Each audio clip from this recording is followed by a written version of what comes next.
já foi feito um questionário com muitas questões de concurso. E agora a gente vai destrinchar a lei. Eu vou comentar alguns aspectos da lei e questões que caíram em concurso.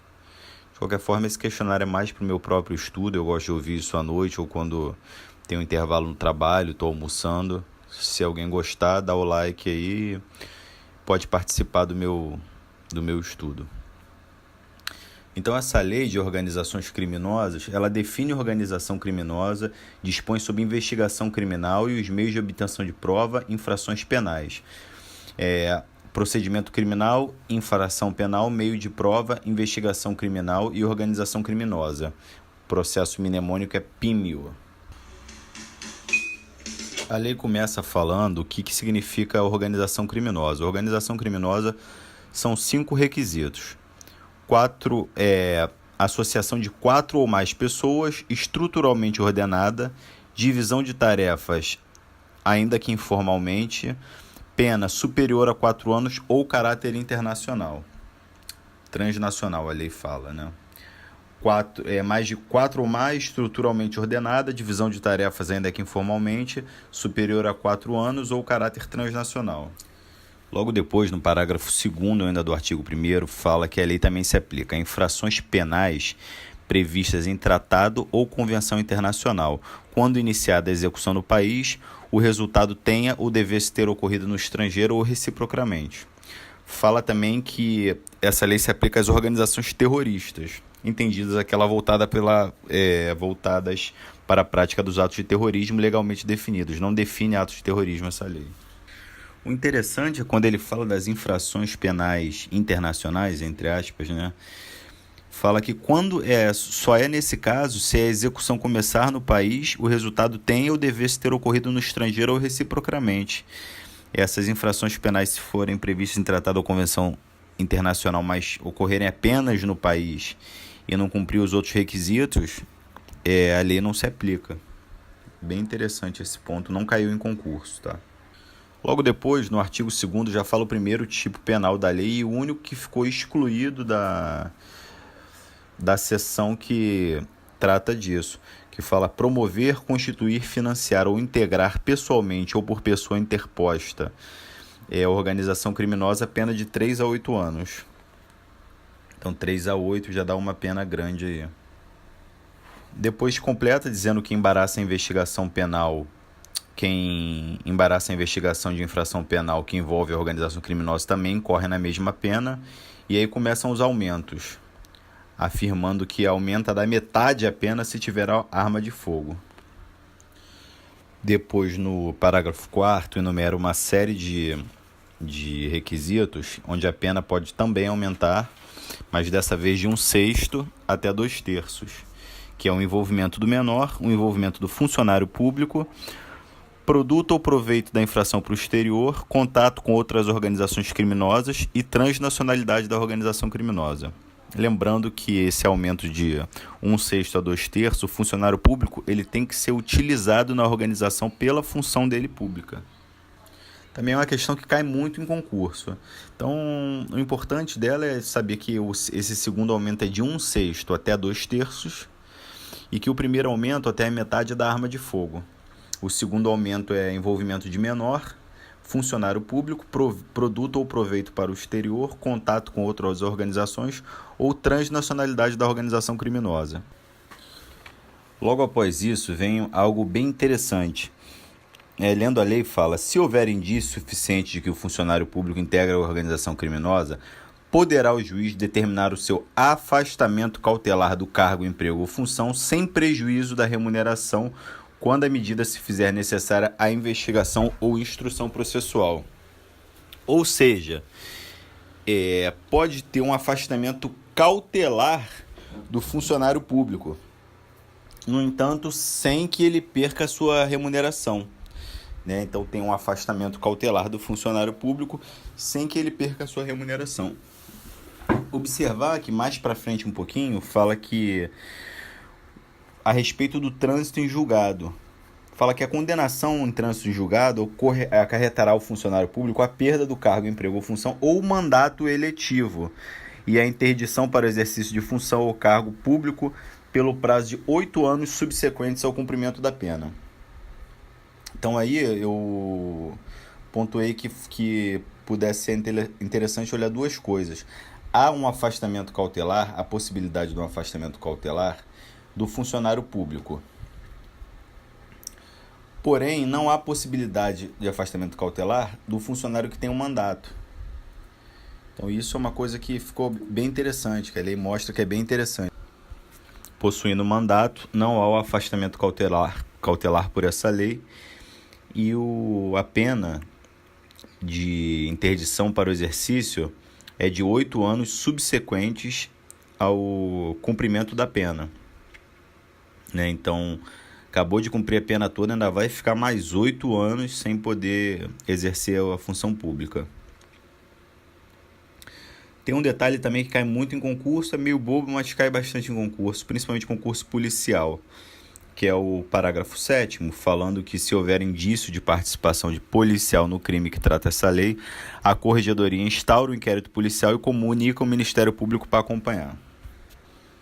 Logo depois, no capítulo 2, vem falando da investigação e dos meios de obtenção de prova. Então vem falando umas coisas bem óbvias, que não tem muita dificuldade não.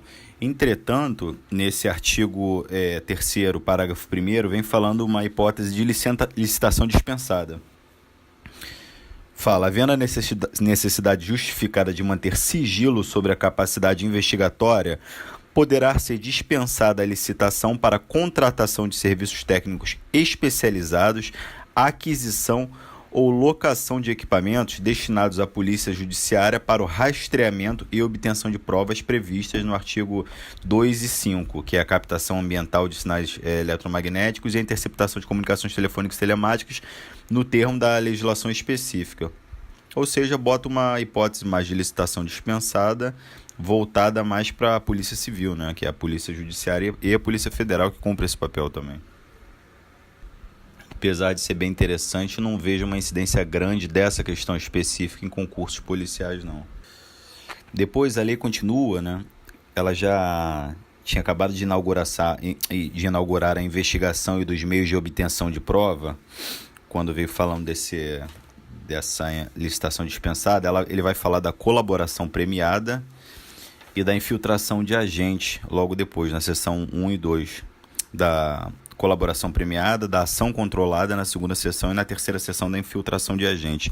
Observar que é bem interessante uma série de possibilidades de sigilo desses procedimentos. Então, vem falando da colaboração premiada.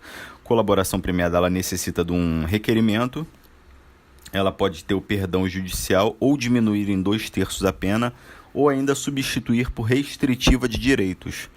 O artigo fala precisamente: o juiz poderá, a requerimento das partes, conceder o perdão judicial, reduzir em até 2/3 a pena privativa de liberdade ou substituí-la por restritiva de direitos daquele que tenha colaborado efetiva e voluntariamente. Coloca essas duas coisas, efetiva e voluntariamente, com a investigação e com o processo criminal, desde que dessa colaboração advenha um ou mais dos seguintes resultados. E aí enumera uma série de resultados que tem a ver justamente com o caráter positivo, o caráter de obter resultado mesmo, né, da colaboração premiada, de conseguir uma finalidade na justiça disso.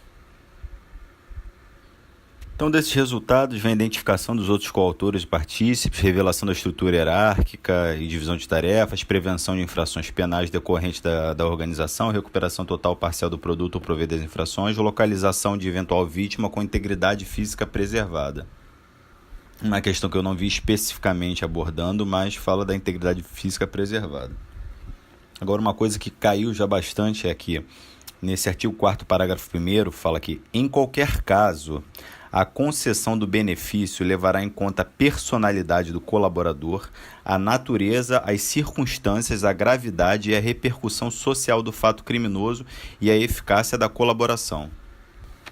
Então, em qualquer caso, a concessão do benefício levará em conta a personalidade do colaborador, a natureza, as circunstâncias, a gravidade e a repercussão social do fato e a eficácia da colaboração. Aí o artigo 2º, o parágrafo 2º também é bem interessante, que ele explica que mesmo não previsto na proposta inicial, o MP a qualquer tempo e o delegado no inquérito policial, com a manifestação do MP, obviamente, pode requerer ou representar pelo perdão. Então, mesmo que não tenha sido proposto na proposta inicial, pode ser pedido o perdão no processo. E também menciona que, aplicando-se no que couber, o artigo 28 do Código de Processo Penal. Uma menção importante aí ao Código de Processo Penal, o seu artigo 28.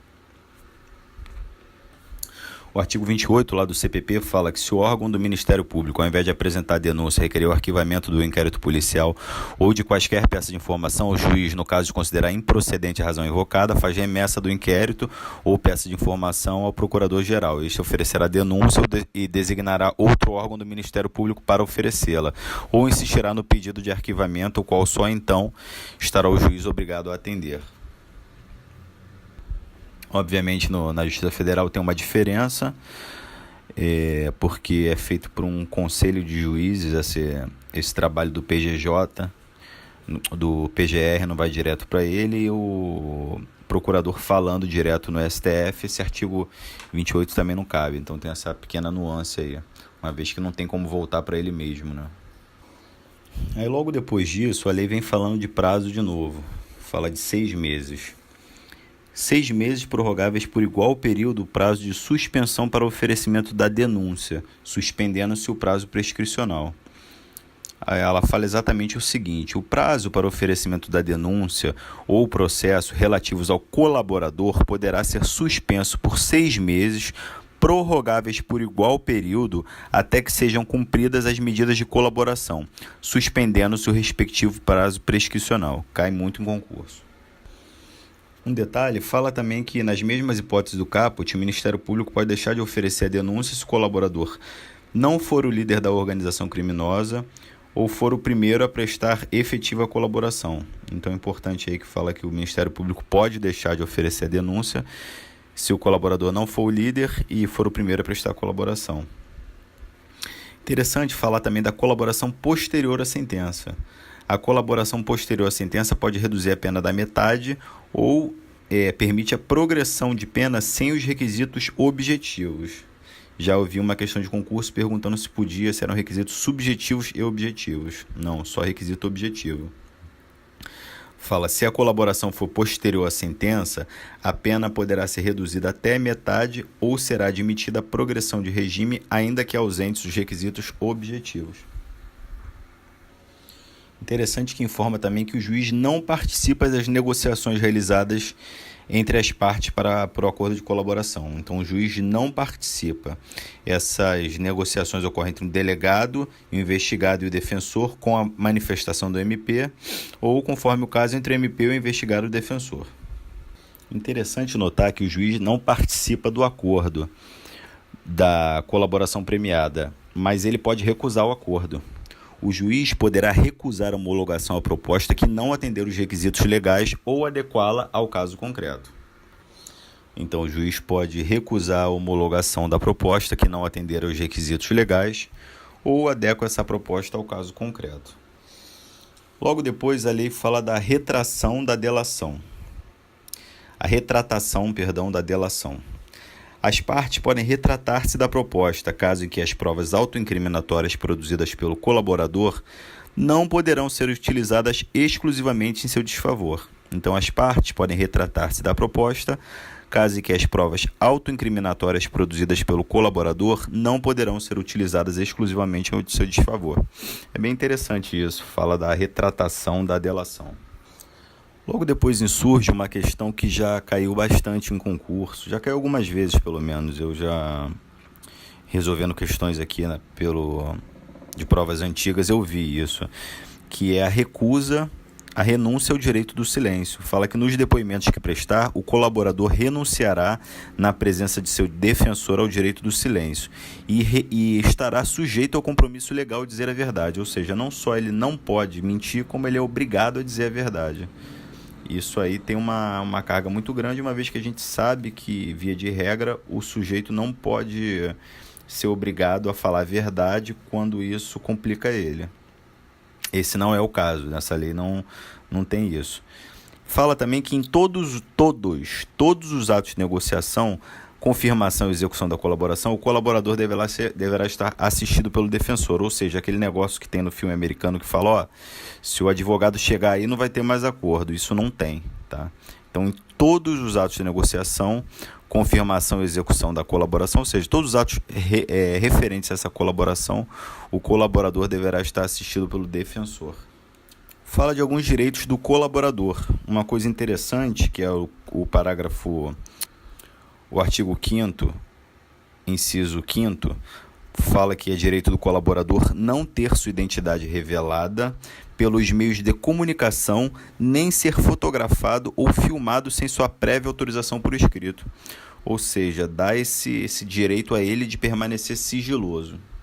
Um direito interessante que se repete no artigo 14º, inciso 4º, quando esse sigilo é referente também aos direitos do agente. Então, o artigo 5º, inciso 5º, e o artigo 14º, inciso 4º, fala de não ter a identidade revelada pelos meios de comunicação, nem ser fotografado ou filmado sem sua prévia autorização por escrito.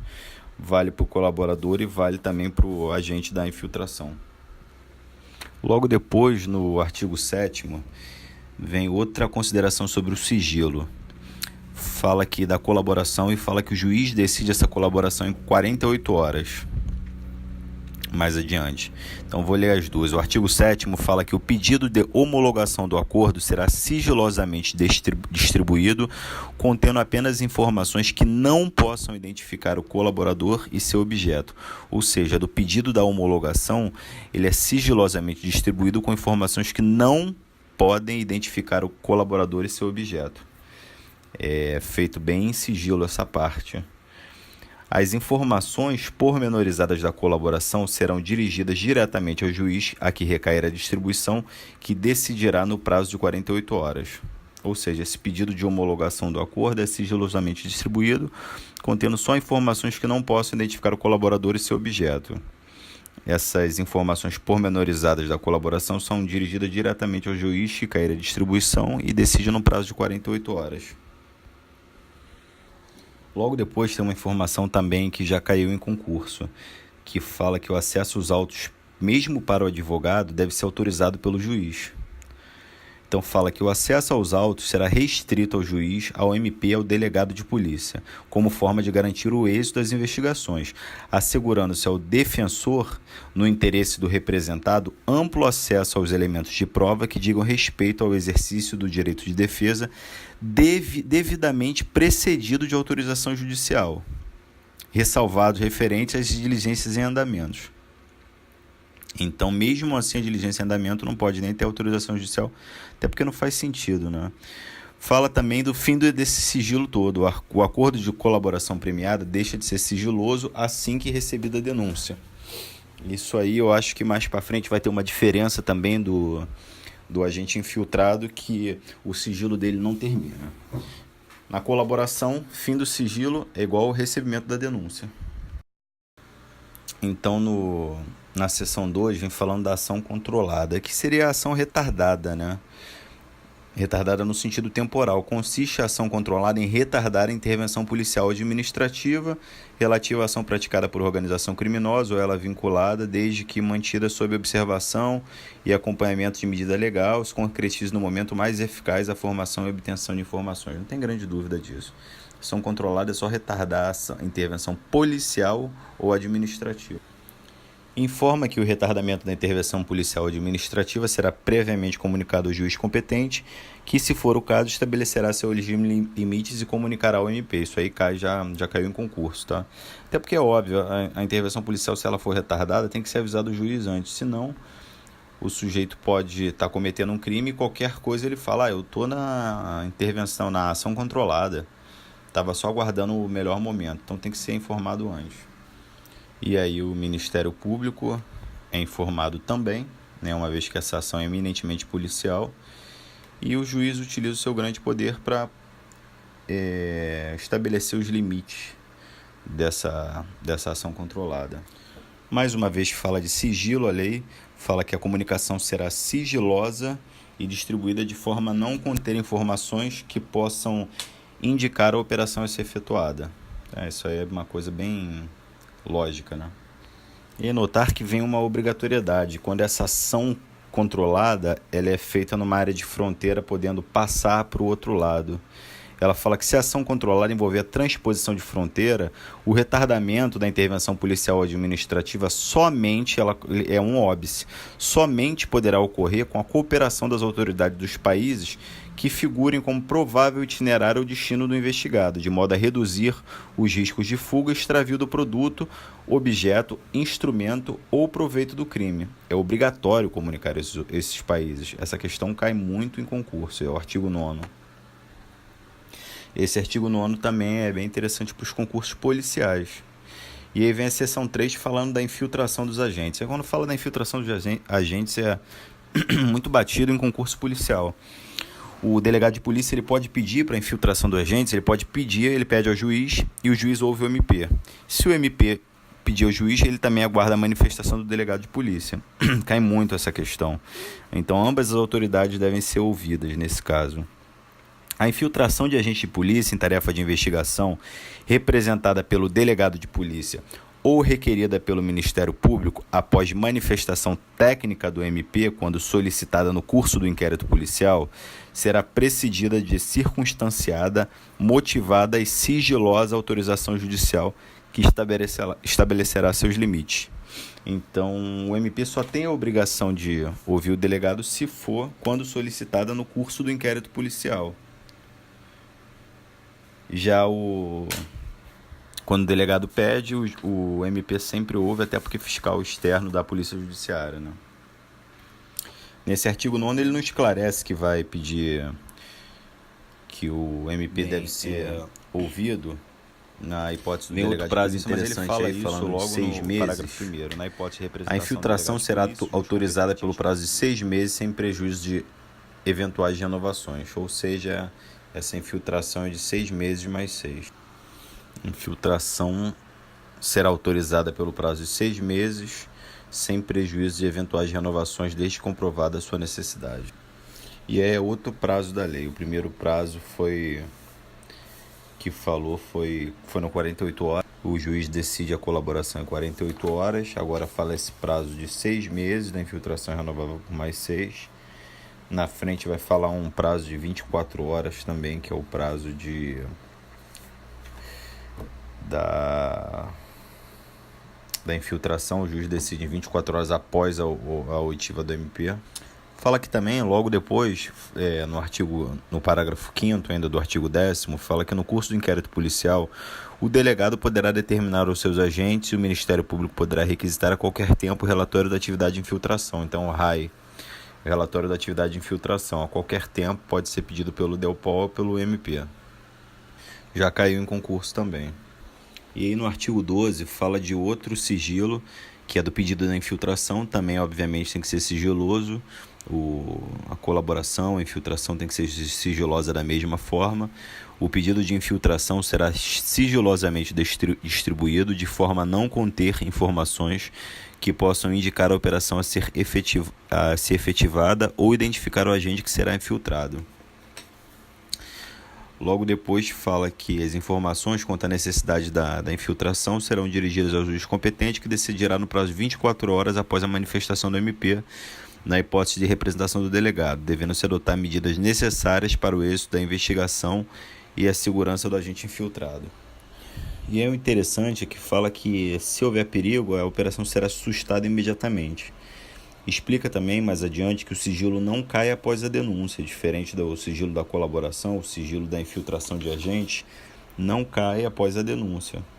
Os autos contendo as informações da operação de infiltração, acompanhadas da denúncia do MP, quando serão disponibilizados à defesa, assegurando-se a preservação da identidade do agente.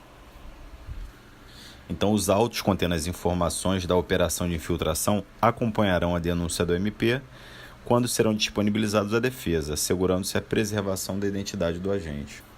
No parágrafo 3º, fala que, havendo indício seguro de que o agente infiltrado sofre risco iminente, a operação será sustada mediante a requisição do MP ou do delegado de polícia, dando-se imediata ciência ao MP e à autoridade judicial. Então, ele correndo risco, tem que ter a requisição do MP ou do delegado de polícia. Mais à frente fala até um pouco que é um dos direitos do agente fazer cessar a atuação da infiltrada.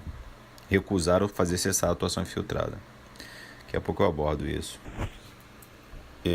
No artigo 13, fala que o agente que não guardar em sua atuação devida proporcionalidade com a finalidade da investigação responderá pelos excessos praticados. E no seu parágrafo único fala que não é punível no âmbito da infiltração a prática de crime pelo agente infiltrado no curso da investigação quando inexigível conduta adversa, ou seja, é uma excludente de culpabilidade que talvez tem que ser esclarecida aí de alguma forma, né, pela lei, porque é óbvio, se ele está participando da organização, é possível que esteja numa atividade ilícita ou em mais, né, cometendo crimes, e de uma forma ou de outra ele vai ficar excludente de culpabilidade aí. No artigo 14 fala que são direitos do agente cessar ou recusar ou fazer cessar a atuação infiltrada. Fala que ter sua identidade alterada, ou seja, mudar o seu RG, é outro direito do agente, já caiu também. Ter seu nome, qualificação, imagem, voz e demais informações pessoais preservadas durante a investigação e processo criminal, salvo se houver decisão judicial em contrário, ou seja, tem que ter o sigilo sobre a identidade do agente, a não ser que o juiz determine ao contrário. Fala também que tem o sigilo da sua identidade, não ser revelada, fotografado, filmado pelos meios de comunicação sem sua prévia autorização por escrito, que esse é o artigo 14, inciso 4º, que é o mesmo que estava lá, a mesma determinação para o colaborador, do artigo 5º, inciso 5º.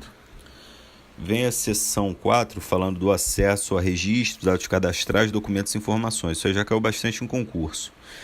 O artigo 15 fala que o delegado e o MP terão acesso, independentemente da autorização judicial, apenas aos dados cadastrais do investigado que informem exclusivamente qualificação pessoal, filiação, endereço mantido pela Justiça Eleitoral, empresas telefônicas, instituições financeiras, provedoras de internet e administradoras de cartão de crédito. Aí fala um outro prazo, que é o prazo de 5 anos, então a lei já falou um prazo de 48 para decidir sobre a colaboração, 24 decidir sobre 24 após ouvido o Ministério Público para decidir sobre infiltração de agentes. Falou também num prazo de 6 meses de suspensão da denúncia para o colaborador, prorrogável, e enquanto isso está suspenso o prazo prescricional. Agora fala de 5 anos de acesso direto e permanente do juiz, MP e delegado aos bancos de dados de reservas e registro de viagens.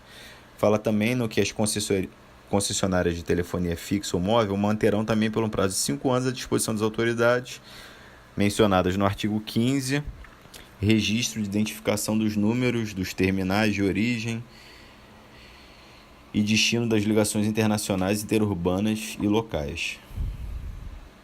E aí vem a seção 5 falando dos tipos penais. Tipo penal só tem um, que é menor potencial ofensivo, que é o último que ele fala, que é o 21, que ele fala em recusar ou omitir dados cadastrais, registros, documentos e informações requisitadas pelo juiz, MP ou delegado no curso de investigações do processo, 6 a 2 anos. O resto ele fala do revelar a identidade, filmar, revelar a identidade, fotografar ou filmar o colaborador sem sua prévia autorização por escrito, é 1 a 3, né, que é o crime de entregar o colaborador, 1 a 3.